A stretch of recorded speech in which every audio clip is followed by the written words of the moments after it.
زندان مرکزی زاهدان. زندان مرکزی زاهدان در سیستان و بلوچستان در شهر زاهدان واقع است. زاهدان مرکزین استان در جنوب شرقی در فاصله 1605 کیلومتری تهران پایتخت ایران در نزدیکی مرزهای پاکستان و افغانستان قرار دارد. این زندان در بولوار دانشجو تقاطع خیابان توکلی واقع شده است.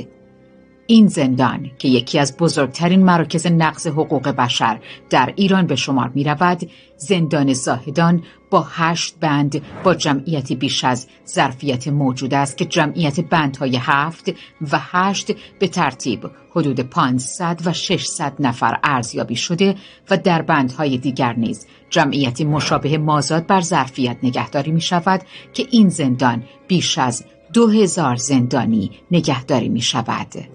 زندان زاهدان در واقع یک شکنجهگاه است که بدون رعایت قوانین جهانی و بین المللی زندانیان بلوچ در آن شکنجه می شوند.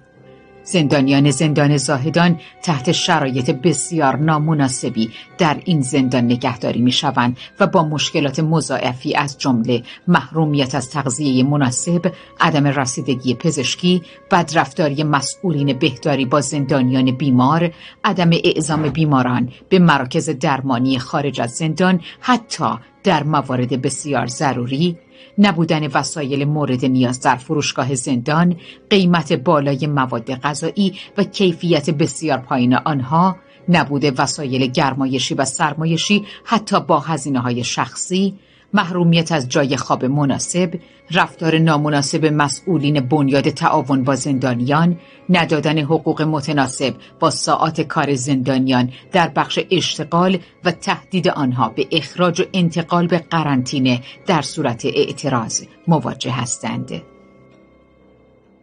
کمبود آب و مشکلات بهداشتی یکی دیگر از مشکلات این زندانیان است که برای زندانیان در استفاده از سرویس ها و حمام های زندان منجر به بروز بیماری های مصری در زندانیان شده و مسئولین زندان هم به این مشکلات توجهی نمی کنند.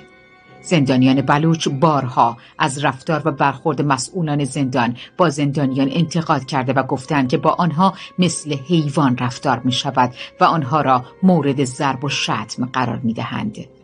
مسئولین زندان حتی بابت نقل و انتقال زندانیان به بندهای دیگر از زندانیان پول دریافت می کنند که اصطلاحاً به آن زورگیری می گویند.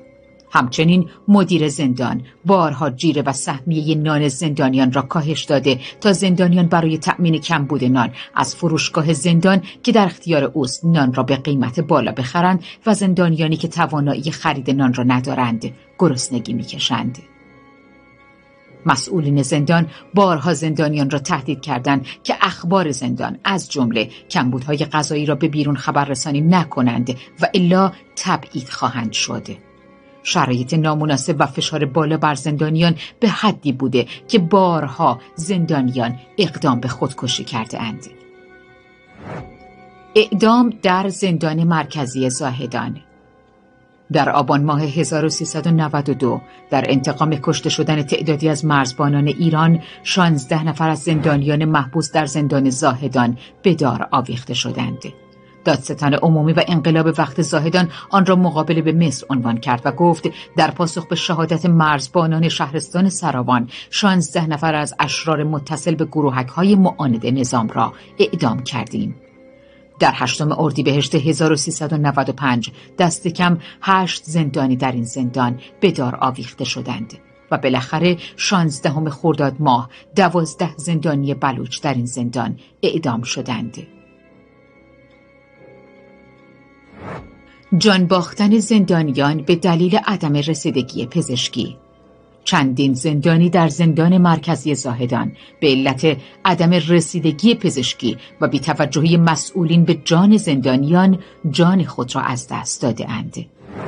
بلا تکلیفی زندانیان. 10 زندانی در این شکنجهگاه سال هاست که بلا تکلیف هستند. نامه‌های مکرر این زندانیان به مسئولین زندان اما همیشه بی جواب بوده است. نیلوفر آزادی، تهیه شده در شبکه جهانی کلمه.